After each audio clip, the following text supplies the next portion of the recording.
ہمارے سامنے وہ قرآن کریم جسے لکھنے والی پاکستان پنجاب کے علاقے ضلع گجرات کے رہنے والی عظیم خاتون جن کا نام ہے نسیم اختر، جنہوں نے اپنی زندگی کے 32 ایئرز 32 سال اللہ کے اس قرآن کی خدمت میں لگائے۔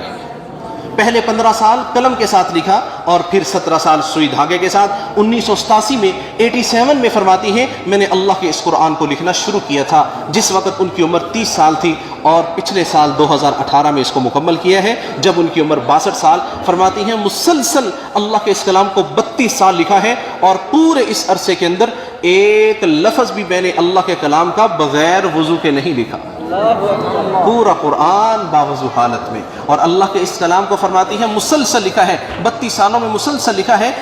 انسان کے حالات مختلف آتے ہیں، کبھی انسان کو بیماری بھی آتی ہے، خوشی غمی زندگی کا حصہ ہے۔ فرماتی ہے بیماری کی حالت میں میں نے اللہ کے کلام کو لکھنا نہیں چھوڑا، بلکہ بیماری کی حالت میں جب میں لکھنے کے لیے بیٹھا کرتی تھی میرا مالک مجھے خود ہی شفا عطا فرما دیا کرتا تھا۔ اور اللہ کے اس قرآن کو پورا قرآن کریم یہاں پہ 10 جلدوں میں آپ کے سامنے ہے، یہ مکمل قرآن کریم، ہر جلد کے اندر 3 پارے ہیں اور ہر پارے کے 24 صفحے ہیں، آخری پارے کے 28 صفحے ہیں۔ مکمل قرآن کریم تقریباً 10 جلدوں میں فرماتی ہیں 300 گز لمبے کپڑے پر مکمل قرآن لکھا ہے جس کا وزن 55 سے 60 کلو بنتا ہے۔ اور فرماتی ہیں صرف قرآن کو لکھا ہی نہیں بلکہ ایک ایک لفظ کا معنی بھی سمجھا ہے، ترجمے تفسیر کے ساتھ بھی پڑھا ہے، کیونکہ اللہ نے قرآن پاک کو نازل اسی لیے کیا ہے کیونکہ اللہ رب العزت مالک کائنات فرماتا ہے قرآن کس لیے آیا ہے، سنیے۔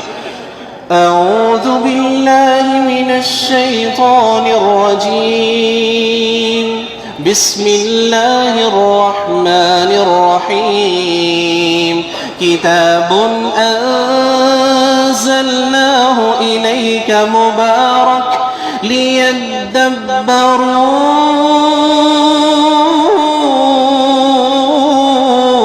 آیاتہ وَلِيَتَذَكَّرَ أُولُو الْأَلْبَابِ۔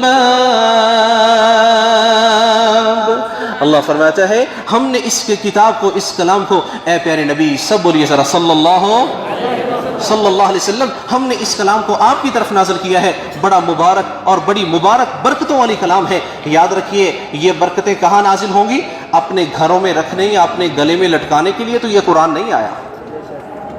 یقیناً اللہ نے قرآن میں شفا رکھی ہے، اللہ خود فرماتا ہے قرآن میں شفا ہے۔ اللہ فرماتا ہے وَنُنَزِّلُ مِنَ الْقُرْآنِ مَا هُوَ شِفَاءٌ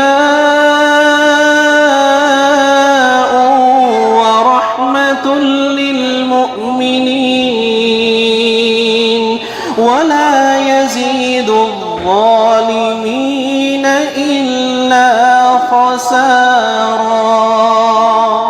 اللہ فرماتا ہے ہم نے تو اس قرآن کو مومنوں کے لیے رحمت اور شفا بنا کے نازل کیا ہے، لیکن یاد رکھیے سوال یہ ہے کہ یہ شفا کیسے حاصل کی جائے گی؟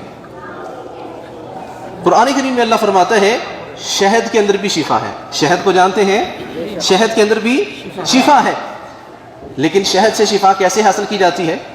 اس کو استعمال کرنے سے، کھانے پینے سے۔ اگر کوئی شہد کی بوتل لے کر کے گلے میں لٹکا لے شفا مل جائے گی؟ بولیے پھر قرآن کس لیے آیا ہے؟ صرف پڑھنے کے لیے؟ قرآن اللہ رب العزت، قرآن کے کئی ایک حقوق ہیں، اس کو پڑھنا ہے، سیکھنا ہے، سمجھنا ہے، عمل کرنا ہے اور اس کے مطابق اپنے اخلاق کو بنانا ہے۔ اور اسی طرح جہاں پہ اس خاتون کا کہنا ہے میں نے اللہ کے کلام کو لکھا ہے، وہیں پہ قرآن کو سمجھ کے بھی پڑھا ہے۔ آئیے آج ہم بھی شہر مدینہ میں آئے ہیں، آج ہم بھی اس سرزمین پہ آئے ہیں جہاں اللہ نے قرآن کو نازل کیا تھا۔ جانتے ہیں یہ کون سا مدینہ؟ جہاں لوگ کافر بن کے آتے تھے اور یہاں سے جنتی بن کے نکلا کرتے تھے۔ آج ہم بھی یہاں پہ آئے ہیں، آئیے اپنی زندگی کو بدلیے۔ یہ لاکھوں روپے لگانے کا فائدہ تب ہے اگر آج ہماری اللہ کے کلام سے محبت مضبوط ہو جائے۔ اگر قرآن نہیں پڑھا ہے آئندہ پڑھنا شروع کر دیجئے، اگر پڑھا ہے تو سمجھنا شروع کر دیجئے۔ پیارے نبی کا فرمان ہے خود قرآن کو پڑھتے رہو گے تو قیامت کے دن ہمارے حق میں سفارش بھی کرے گا۔ میری دعا ہے اللہ ہمیں موت سے پہلے سب کو قرآن سمجھ کے پڑھنے کی توفیق عطا فرمائے۔ آئیے